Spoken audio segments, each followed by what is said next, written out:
Hello friends, welcome back to my channel. என்ன ருசிக்கலாம். நம்ம இன்றைக்கி பார்க்க போகிற ரெசிபி ரொம்ப சூப்பரான டேஸ்டியான வெஜிடபிள் புலாவ். இதை வந்து வெஜிடபிள் தகிரி அப்படின்னு சொல்லுவாங்க. இது ரொம்ப ஈஸியாக செஞ்சிடலாம். இது ஒரு 1 பார்ட் ரெசிபி.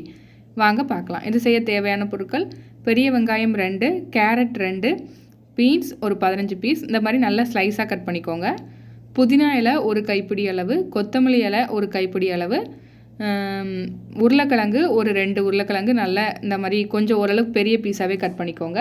பச்சை மிளகா ஒரு 3, அப்புறம் வந்து காலிஃப்ளவர் ஒரு 1/4 கப், பச்சை பட்டாணி நான் ஃப்ரெஷ் பட்டாணி எடுத்திருக்கேன், இது 1 கப், பாஸ்மதி அரிசி 1.5 கப் எடுத்திருக்கேன். அப்புறம் ஸ்பைசஸ், இதை நம்ம வந்து இதில் கரம் மசாலா பொடிலாம் சேர்க்க போகிறதில்ல, ஸோ இந்த ஸ்பைசஸ்லாம் எடுத்துக்கோங்க. இஞ்சி பூண்டு விழுது 2 டேபிள் ஸ்பூன், எண்ணெய் 3 அல்லது 4 டேபிள் ஸ்பூன், நெய் 2 டேபிள் ஸ்பூன், உப்பு தேவையான அளவு. இப்போ ஒரு குக்கர் எடுத்துக்கோங்க. அதில் ஃபஸ்ட்டு ஆயில் சேர்த்துக்கலாம். ஆயில் வந்து கொஞ்சம் அதிகமாக சேர்த்துக்கோங்க, அப்போ தான் அந்த ரைஸ் நல்லாயிருக்கும். ஒரு 2லேருந்து 3 டேபிள் ஸ்பூன் ஊற்றுனீங்கன்னா கரெக்டாக இருக்கும். எண்ணெய் கொஞ்சம் நல்லா காயட்டும். காஞ்சதும் இந்த ஸ்பைசஸ்லாம் போட்டுடலாம். பிரியாணி இலை, ஒரு துண்டு பட்டை, அப்புறம் ஒரு காஞ்ச லெமன், அதுக்கப்புறம் கிராம்பு, அன்னாசி பூ, அதுக்கப்புறம் இந்த கல்பாசி, இது அவ்வளவும் சேர்த்துருக்கேன். உங்கள்கிட்ட என்ன ஸ்பைசஸ் இருக்கோ அது சேர்த்துக்கோங்க. அதுக்கப்புறம் இது கொஞ்சம் லைட்டாக வறுபட்டதும் இதில் வந்து பெரிய வெங்காயத்தை ஸ்லைஸாக கட் பண்ணி வச்சுருக்கோம்ல, அதை சேர்த்துக்கலாம். பொதுவாகவே நீங்கள் பிரியாணி இந்த மாதிரி ரெசிபீஸ்லாம் செய்யும் போது நீங்கள் வந்து இந்த வெங்காயத்தை வந்து கொஞ்சம் அதிகமாக சேர்த்துக்கோங்க. அதே சமயம் நல்லா பொன்னிறமாக வதக்கிக்கோங்க. கொஞ்சம் நல்ல ப்ரௌனாக வதக்கினா தான் டேஸ்ட் நல்லாயிருக்கும். கொஞ்சம் மீடியம் ஃப்ளேமில் வச்சு நல்லா வதக்கிக்கலாம். இப்போ இதை பாருங்கள், இப்போ ஓரளவுக்கு ப்ரௌன் ஆகிடுச்சி. இப்போ இந்த ஸ்டேஜில் நம்ம இஞ்சி பூண்டு விழுது சேர்த்துக்கலாம். நான் வந்து ஒரு 2 டேபிள் ஸ்பூன் அளவு சேர்த்துக்கிறேன். இந்த வெஜிடபிள் புலாவுக்கு நம்ம எந்த மசாலாவும் சேர்க்க போகிறதில்ல. அந்த இஞ்சி பூண்டு விழுதில் உள்ள காரமும் அந்த பச்சை மிளகா காரமும் தான். ஸோ அதனால் அதை பார்த்து சேர்த்துக்கோங்க. அதுக்கப்புறம் ஸ்பைசஸ் நான் வந்து கரம் மசாலா பொடிலாம் சேர்க்க போகிறதில்ல. அதனால் வந்து இந்த பட்டை கிராம்புலாம் கொஞ்சம் அதிகமாக சேர்த்துக்கோங்க. அப்போ தான் அந்த ரைஸில் அந்த ஃப்ளேவர் ஃபுல்லாக இறங்கி வரும். இப்போ இந்த இஞ்சி பூண்டு விழுது நல்லா வதங்கினதும் அந்த ராஸ்மல் போனதுக்கப்புறம் கொத்தமல்லி இலையும் புதினா இலையும் சேர்த்துக்கலாம். சேர்த்துட்டு இப்போ இதையும் நல்லா மிக்ஸ் பண்ணி விட்டுறலாம்.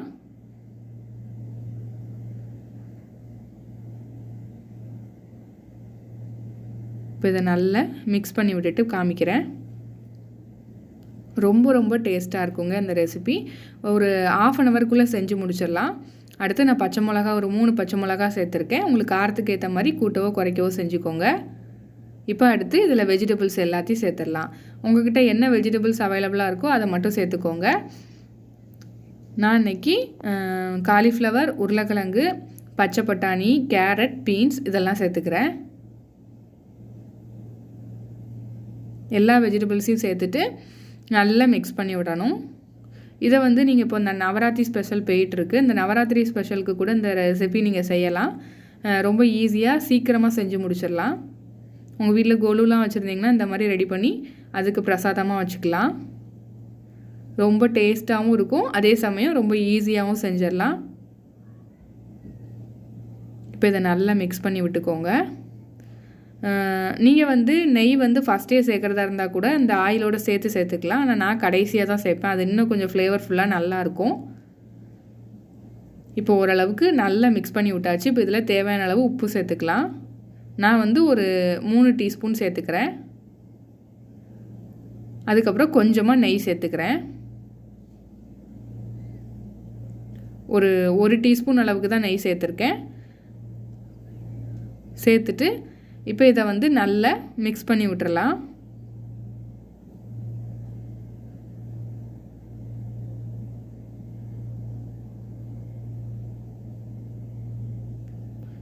நல்லா வதக்கிக்கோங்க. ஒரு 5 நிமிஷம் போல் வதக்கிக்கோங்க. வதக்கிட்டு அதுக்கப்புறம் நம்ம ரைஸை சேர்த்துடலாம். இந்த பாஸ்மதி அரிசியை வந்து நீங்கள் செய்ய ஆரம்பிக்கும் போது ஊற வச்சிங்கன்னா கரெக்டாக இருக்கும். ஆனால் கண்டிப்பாக ஊற வச்சு சேர்த்துக்கோங்க, அப்போ தான் ரொம்ப டேஸ்ட்டாக வரும். குறைஞ்சபட்சம் ஒரு அரை மணி நேரமாவது ஊறணும். அப்போ தான் உங்களுக்கு வந்து டேஸ்ட் நல்லா வரும். காய்கறி கட் பண்ண ஆரம்பிக்கும் போது நீங்கள் ஊற வச்சிங்கன்னா கரெக்டாக இருக்கும். இப்போ அடுத்து நம்ம தண்ணி சேர்த்துக்கலாம். நான் வந்து இன்றைக்கி 1.5 கப் அரிசி இந்த கப் அளவுக்கு எடுத்திருக்கேன். அதுக்கு நான் 2.25 கப் தண்ணி சேர்க்க போகிறேன். 1 கப் அரிசிக்கு 1.5 கப் தண்ணி அப்படி ஊற்றுனீங்கன்னா கரெக்டாக இருக்கும்.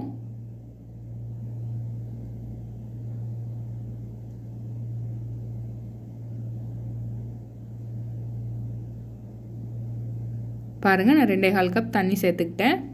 இப்போ இதை நல்லா மிக்ஸ் பண்ணி விட்டுறலாம். நீங்கள் அரிசி போட்டோன்னே மிக்ஸ் பண்ணாதீங்க, அப்படின்னா ரைஸ் உடஞ்சிரும். இந்த மாதிரி கொஞ்சம் தண்ணி சேர்த்ததுக்கு அப்புறம் மிக்ஸ் பண்ணிக்கோங்க. அதுவும் ரொம்ப மிக்ஸ் பண்ண வேண்டாம், லைட்டாக மிக்ஸ் பண்ணி விட்டுட்டு இந்த மாதிரி நல்லா கொதித்து வந்ததும் இப்போ வந்து நம்ம இதை க்ளோஸ் பண்ணி விசில் விட்டுடலாம். நீங்கள் தண்ணி கொதிச்சோன்னு அந்த தண்ணியை டேஸ்ட் பண்ணி பார்த்துக்கோங்க. லைட்டாக உப்பு கரிக்கிற மாதிரி இருக்கணும், அந்த மாதிரி பார்த்துக்கோங்க. அப்போ தான் ரைஸ் வெந்து வரும்போது இந்த உப்பு அளவு கரெக்டாக இருக்கும். இப்போ விசில் போட்டுடலாம். இப்போ இதை க்ளோஸ் பண்ணி ஒரு 10 நிமிஷம் மீடியம் ஃப்ளேமில் குக் பண்ணிங்கன்னா நமக்கு சூப்பரான ரைஸ் ரெடி ஆயிரும். விசில் வர்றதா இருந்தால் ஒரு 2 விசில் விட்டுக்கோங்க. ஒரு 10 நிமிஷம் மீடியம் ஃப்ளேமில் வைக்கணும். பாருங்கள், நமக்கு இப்போ சூப்பரான வெஜிடபிள் புலாவ் ரெடி ஆகிடுச்சு. இப்போ இதுக்கு மேலே நெய் சேர்த்துக்கலாம். நான் ஒரு 2 டேபிள் ஸ்பூன் அளவுக்கு நெய் சேர்த்துருக்கேன். சேர்த்துட்டு நல்லா மிக்ஸ் பண்ணி விட்ருங்க. அவ்வளோதான். பாருங்கள் எவ்வளோ உதிரியாக சூப்பராக வந்திருக்குன்னு.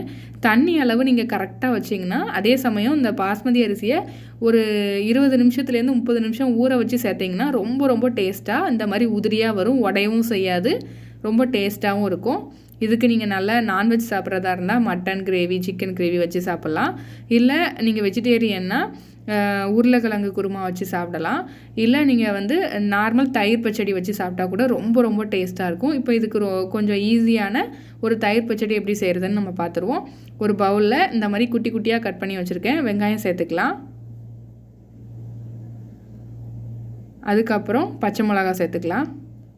நீங்கள் குழந்தைங்களுக்கு கொடுக்குறதா இருந்தால் அந்த பச்சை மிளகா போடுறத ஸ்கிப் பண்ணிக்கோங்க. அடுத்து உப்பு சேர்த்துக்கலாம். இதுலேயும் நீங்கள் கேரட் துருவி போடலாம், தக்காளி கட் பண்ணி போடலாம், அதுவும் டேஸ்ட்டாக தான் இருக்கும்.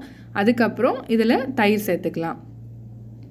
தயிர் சேர்த்துட்டு நல்லா மிக்ஸ் பண்ணிக்கோங்க. இப்போ இதை நல்லா மிக்ஸ் பண்ணிவிட்டு உங்களுக்கு காமிக்கிறேன். பாருங்கள், இந்த அளவுக்கு நல்லா மிக்ஸ் பண்ணியாச்சு. அவ்வளோதான். இப்போ நமக்கு சூப்பரான சிம்பிளான ஒரு தயிர் பச்சடியும் ரெடி ஆகிடுச்சு. இப்போ நம்ம சர்வ் பண்ணிடலாம். சூப்பரான சுட வெஜிடபிள் தகிரி, அதாவது வெஜிடபிள் புலாவ் ரெடி ஆகிடுச்சு. ரொம்ப டேஸ்ட்டாக இருக்குங்க. கண்டிப்பாக ட்ரை பண்ணி பாருங்கள். ரொம்ப ஈஸியாக செஞ்சிடலாம். பாருங்கள் எவ்வளோ உதிரியாக வந்திருக்குன்னு. நான் சொன்ன மெஷர்மெண்ட்ஸில் நீங்கள் தண்ணி மட்டும் கரெக்டாக ஊற்றுனீங்கன்னா இந்த அளவுக்கு கரெக்டாக ரைஸ் நல்லா உதிரியாக உடையாமல் சூப்பராக கிடைக்கும். இந்த சூப்பரான ரெசிபியை கண்டிப்பாக நீங்கள் ட்ரை பண்ணி பாருங்கள். இந்த ரெசிபி உங்களுக்கு பிடிச்சிருந்துச்சுன்னா லைக் பண்ணுங்கள், ஷேர் பண்ணுங்கள் அண்ட் கமெண்ட் பண்ணுங்கள். நம்ம சேனலை நீங்கள் ஃபஸ்ட் டைம் பார்க்குறீங்களா? அப்போ சப்ஸ்கிரைப் பண்ணி மறக்காமல் அதில் பக்கத்தில் உள்ள பெல் ஐக்கானை கிளிக் பண்ணி அதில் ஆளுங்கிற பட்டனை கிளிக் பண்ணிக்கோங்க. அப்போ தான் நம்மளோட ஃபியூச்சர் ரெசிபீஸ்லாம் உங்கள் நோட்டிஃபிகேஷன் லிங்க்கில் வரும். Thank you friends.